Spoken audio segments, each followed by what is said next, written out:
Bonjour et à nouveau, bienvenue en Corse pour y randonner pendant les vacances de Noël 2020, une randonnée déconfinée. Le Tavignano est une vallée fluviale puisque la rivière ou le torrent Tavignano descend des montagnes, descend du lac de Nigno. J'ai proposé des images de cette randonnée au lac de Nigno. Je vous ai déjà proposé dans Expression libre en Corse de vous promener sur le sentier du Tavignano, le haut sentier. Le point de départ à tous les sentiers de ce côté-là est commun, mais ensuite, eh bien, on peut choisir de monter un peu plus, voire beaucoup plus, ou bien de descendre vers le torrent. Et c'est ce que je vous propose de faire. Mais comme toute randonnée en montagne, petite, moyenne ou grande, il y a des règles qu'il vaut mieux respecter, avoir un bon équipement, c'est-à-dire des chaussures permettant de marcher en montagne, être bien vêtu, bien couvert, et savoir où l'on va. La crête de Corte est située entre la vallée du Tavignano et la vallée de la Restonica. Je vous y amènerai sur cette crête dans une prochaine randonnée. Mais aujourd'hui, eh bien, je vous propose de quitter le sentier principal du Tavignano et de descendre à un moment où il y a comme une invitation à la descente avec une percée dans un petit mur et un petit sentier étroit, mais vraiment étroit de chez étroit. Et attention, ce genre de sentier, ça peut vous mener, par exemple, au niveau d'une propriété privée. Et au niveau d'une propriété privée, vous pouvez rencontrer des animaux, des vaches. Eh bien, les vaches corses, il vaut mieux ne pas les taquiner, car à vouloir jouer les toréadors, on risque de courir un peu vite. Bon, il y en a qui n'aiment pas courir, c'est ceux qui ont un besoin pressant et qui, au lieu de le faire dans la nature, sous un arbre, vont faire leurs besoins dans des habitations inoccupées. Eh bien, ces gens-là sont des emmerdeurs au sens propre du terme, de même qu'un certain nombre de gouvernants sont des confineurs au sens propre du mot con. Donc, ce petit sentier descend dans la broussaille qui pique parfois, et finalement on se retrouve dans une ancienne propriété privée, dans des jardins avec des arbres morts comme ce cerisier et de nouveaux arbres, des pins endémiques à la Corse, des pins lariccio qui poussent, et on dirait qu'un jardinier est passé par là parce que la terre est retournée. Eh bien, les nouveaux jardiniers qui occupent les lieux sont des sangliers. Et là aussi, les sangliers corses, il vaut mieux ne pas les taquiner. Si vous en voyez et qu'il y a un arbre, éventuellement grimper dans l'arbre. Les sangliers ne grimpent pas aux arbres. Ce qui m'intéresse aujourd'hui, eh bien, c'est de m'approcher du torrent Tavignano.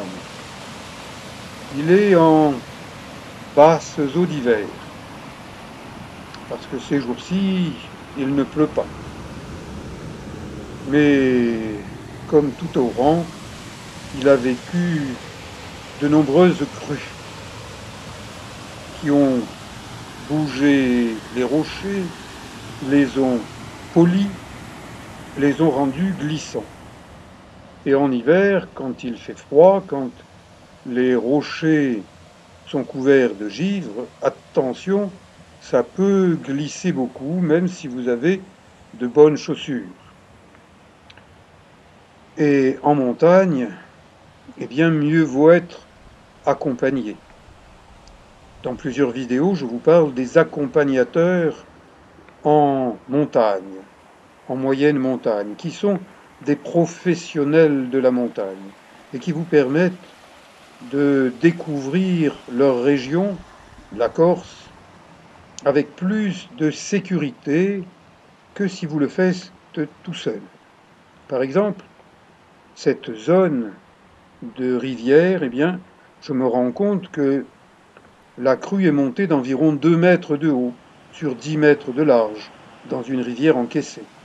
Ce qui veut dire que si vous vous êtes engagé sur ce sentier par un temps qui vous paraît beau, mais qui plus haut en montagne n'est pas beau, eh bien, vous risquez gros. De même que si vous vous baignez dans le torrent, eh bien sûr, ne vous attendez pas à être surveillé par des maîtres nageurs qui vous donneront des leçons de nage en eau vive. C'est affaire à vos risques et périls. Et tous les gens qui vont en pleine nature sont parfaitement conscients de cela, mais le répéter un peu plus, c'est mieux que d'avoir à payer une amende à 34 €, parce que si vous discutez un peu, on vous fera bien une réduction d'1 € sur les 135 €. Jupiter veille depuis Paris, Jupiter surveille depuis Paris, il doit avoir des puces dans les sentiers qui l'informent. Imaginez Jupiter en train de marcher ici même. Eh bien moi je ne me le représente pas, parce que Jupiter, ce jeune Parisien, il a besoin qu'on le tienne par la main, par les mains, et que même éventuellement quelqu'un ait des mains proches de ses fesses pour les lui soutenir si jamais il s'effondrait en chemin.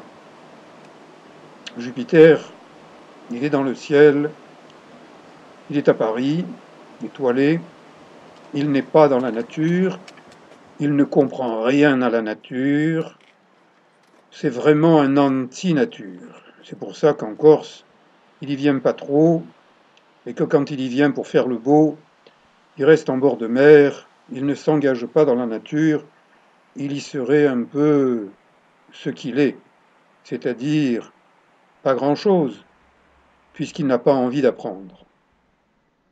Eh bien, les gens qui aiment la nature, ce sont des gens qui aiment apprendre avec la nature.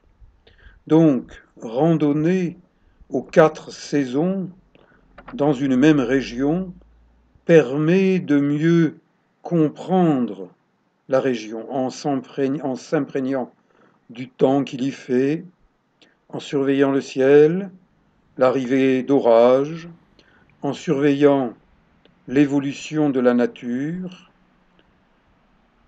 Observer est indispensable avant de choisir son itinéraire. Mon itinéraire de vie passe par la nature, la belle nature de Corse, j'y ai des ancêtres. La vie, c'est un espèce de panoramique, un 360 degrés. À 70 ans, j'ai déjà fait un grand tour de vie et j'espère continuer à vous promener avec moi, avec d'autres vidéos. Je vous dis à bientôt en Corse et ailleurs. Merci.